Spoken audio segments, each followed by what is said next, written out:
She announced, "I'm engaged to someone else. We've been seeing each other for months." While still living in my house, I said, "Congratulations to you both." Then I had her escorted out by police that evening and changed every lock and security code. When her fiancé showed up, demanding she be let back in. Original post: I, 38 male, got the announcement at dinner. My girlfriend Veronica, 33, and I had been together for 4 years, living in my house for the last 2.5. She'd made pasta, opened wine, set the table nice. I thought maybe she got a promotion or something. Instead, she put her hand on the table, sporting a diamond ring I'd never seen before. "I have something to tell you," she said, smiling. Actually smiling. "I'm engaged to Bradley. We've been seeing each other for months and he proposed yesterday." I put down my fork, stared at her, at the ring, back at her. "You're engaged to someone else while living in my house?" "Yes. Isn't it exciting? I wanted you to be the first to know." The audacity was so stunning I actually laughed. "Veronica, are you having a mental breakdown?" "What?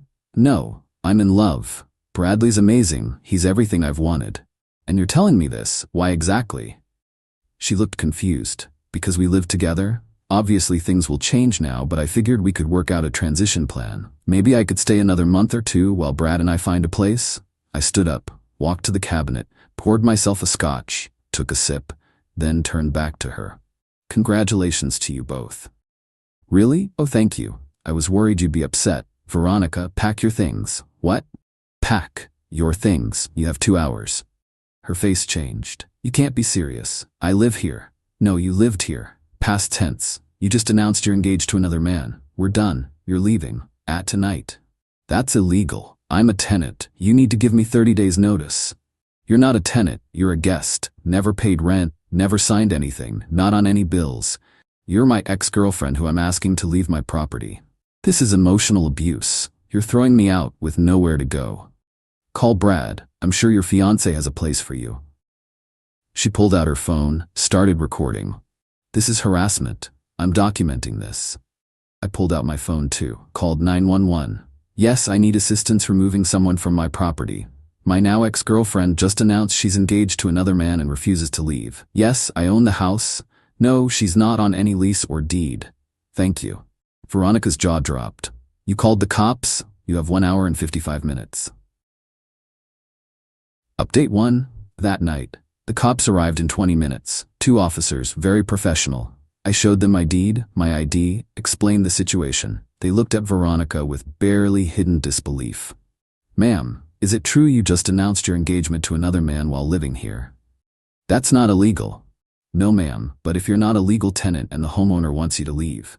"I've lived here for years. I have rights." "Do you have a lease agreement?" "No, but do you receive mail here?" "Yes." "That doesn't establish tenancy without other factors. Do you pay rent?" "I contribute." I pulled up my banking app. "That, officer? Here's my mortgage payments, all from my account. Utilities, all in my name, paid by me. She's never paid a dime." The younger cop looked at Veronica. "Ma'am, you announced you're marrying someone else. Why would you want to stay here?" "I need time to figure things out." The older cop sighed. "Sir, technically she might have some claim to residency, but given the circumstances, ma'am, I strongly suggest you pack what you can tonight and leave voluntarily. Otherwise, this becomes a legal matter." Veronica started crying. Not sad tears, angry tears. "This is so unfair." "Ma'am," the younger cop said, "you told this man you're engaged to someone else. What did you expect?" She called Bradley while packing. I heard her shrieking from the bedroom. Apparently, Brad lived with 3 roommates and couldn't have her over tonight. She packed 2 suitcases and 4 garbage bags of stuff, all while live streaming on Instagram, narrating how I was kicking her out for finding love. As she was leaving, she turned to me. "I'll be back for the rest of my things. Text me when. I'll have them in the driveway." "You're going to regret this, Paul.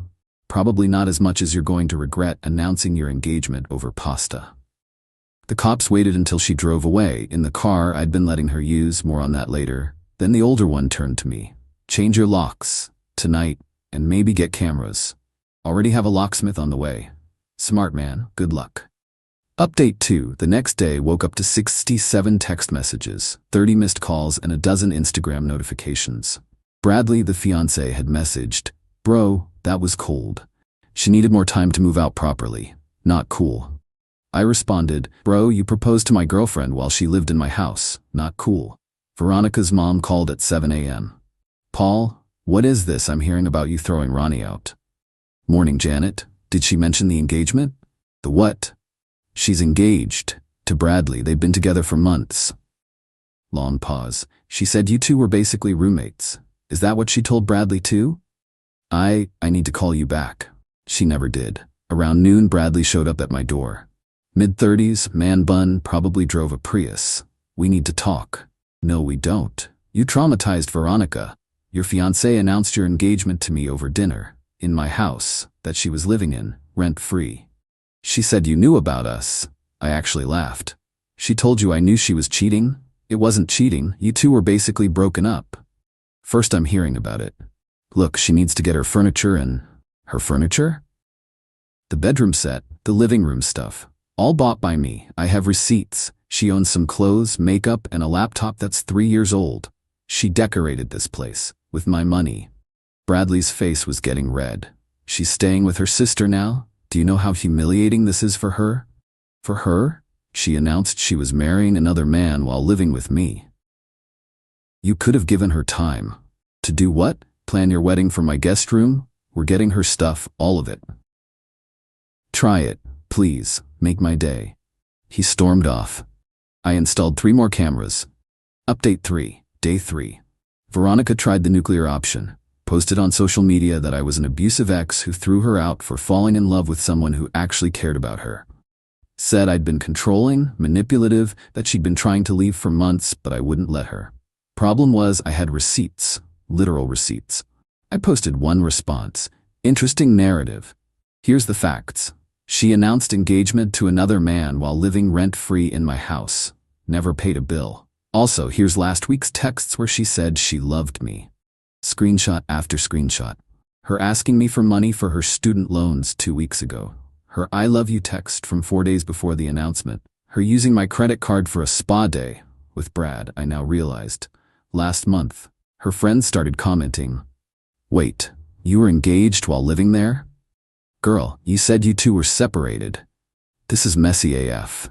Then came the voicemail from her sister Melissa. "Paul, I'm sorry about Ronnie. I didn't know she was still living with you. She's been bringing Brad around for months saying you two were done. Mom's pissed. Can you just put her stuff outside so I can pick it up? Already packed. Come by whenever." But here's where it gets good. Remember the car I mentioned? Update 4. The car situation. The car Veronica drove was mine, fully paid off, in my name. I just let her use it, but she'd apparently been telling Brad it was hers. Day 4, I reported it stolen. She called from the police station. They'd pulled her over and found the car was reported stolen. Since she couldn't prove ownership, "Paul, what the hell? Oh, hey Veronica, how's engaged life? You reported the car stolen? Well, you don't live here anymore and you took my car without permission. That's theft. You let me drive it. When you were my girlfriend, you're Bradley's problem now. This is insane. I'm at the police station. I'll come get my car then. Brad can pick you up. He's at work. Uber exists. You're evil.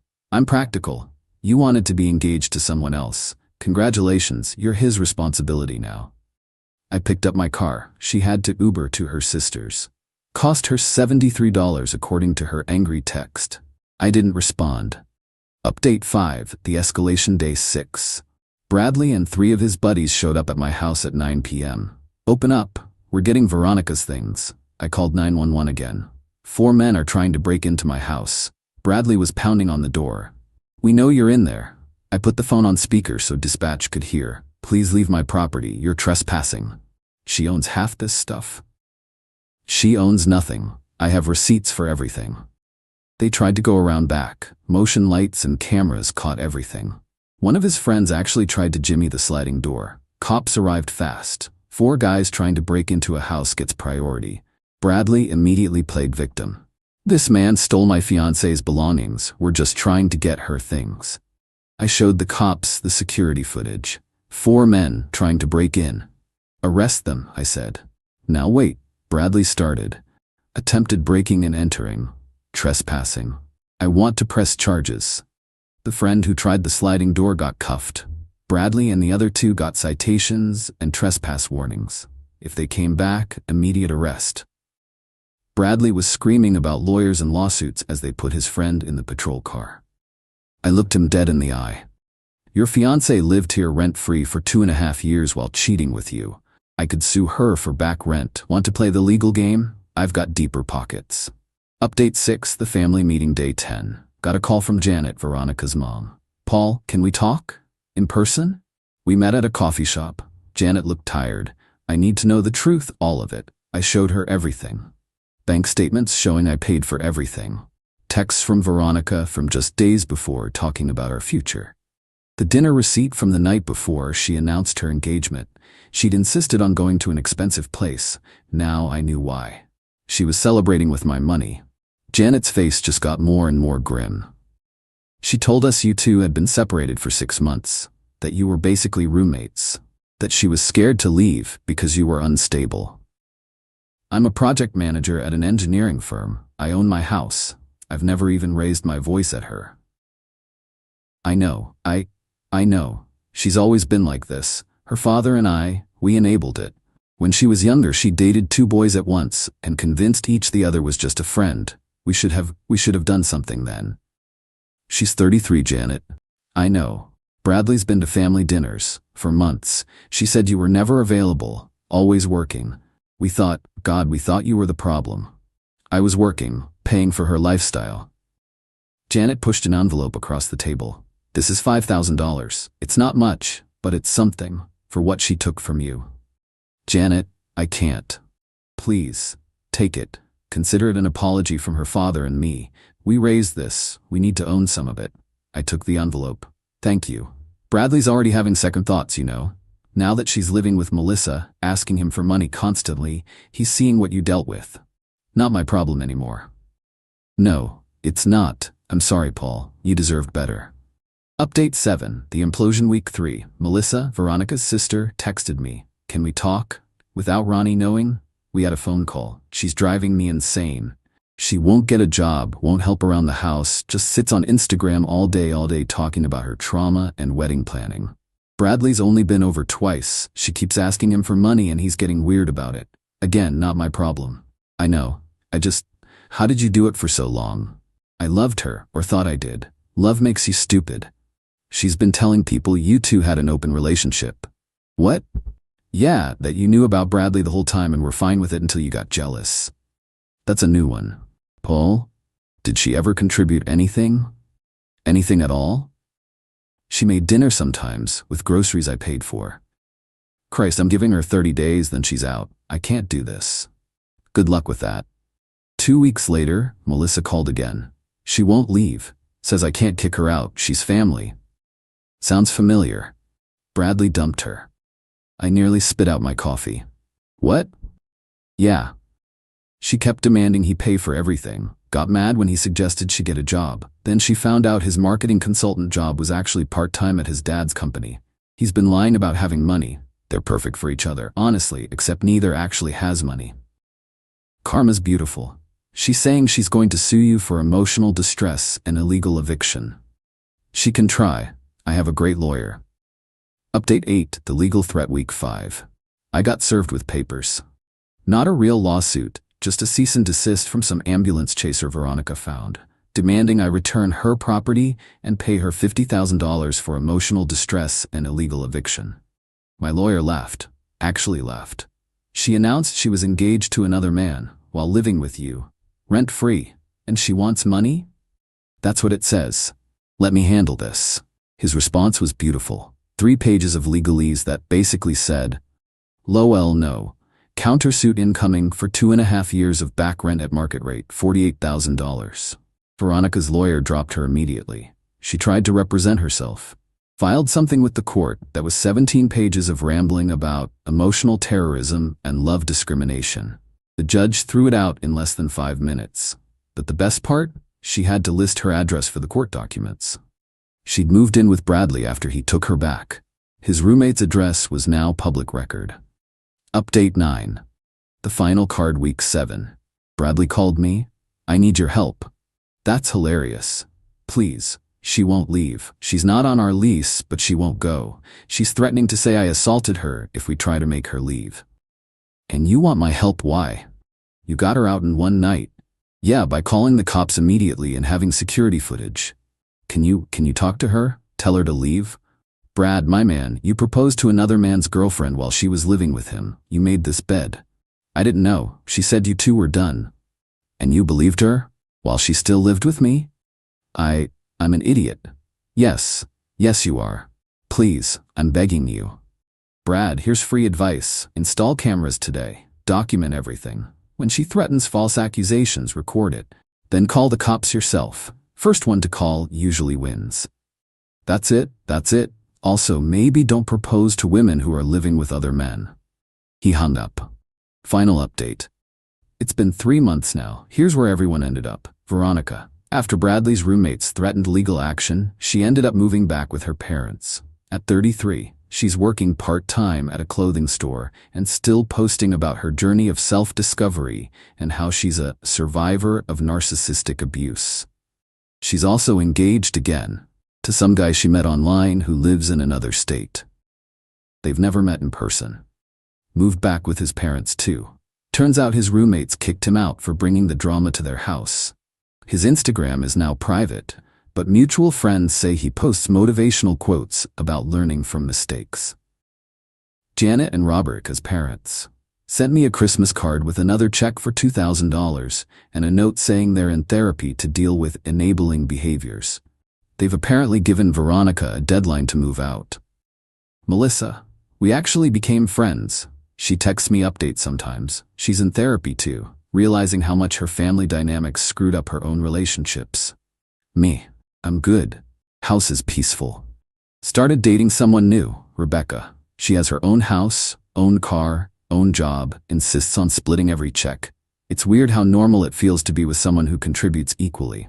The best part? I ran into one of Bradley's former roommates at a bar. He told me the full story of their last days. Apparently, Veronica had convinced Bradley to propose by telling him she was pregnant with his kid while living with me. The timeline made no sense. She would have been pregnant while actively sleeping with me. When he figured out she was lying about the pregnancy, he tried to break it off. That's when she threatened to claim assault. The roommates installed cameras in the common areas without telling her. Caught her on video admitting she was never pregnant and laughing about how men are so easy to manipulate. They gave Bradley the footage, he gave it to the cops, and they escorted her out. She tried to claim they illegally recorded her. Turns out, common areas and shared housing don't have expectation of privacy. Sometimes karma takes its time, but when it arrives, it's thorough. Looking back, the red flags were everywhere. She hadn't worked steadily in 2 years, always had an excuse, always had a crisis that prevented her from contributing, always had big dreams but no actual plans. The announcement dinner was actually a gift. If she'd been smarter about it, strung me along longer, I might have wasted more years. Instead, she got so comfortable she thought she could have her cake and eat it too. Literally thought I'd let her stay while she planned a wedding to another man. The entitlement was astronomical. The delusion, even bigger. But the best revenge? Living well. My house is clean, my bills are lower, my stress is gone. I wake up every morning in my own bed, in my own house, with no one else's drama to deal with. And Veronica? She's everyone else's problem now, one at a time.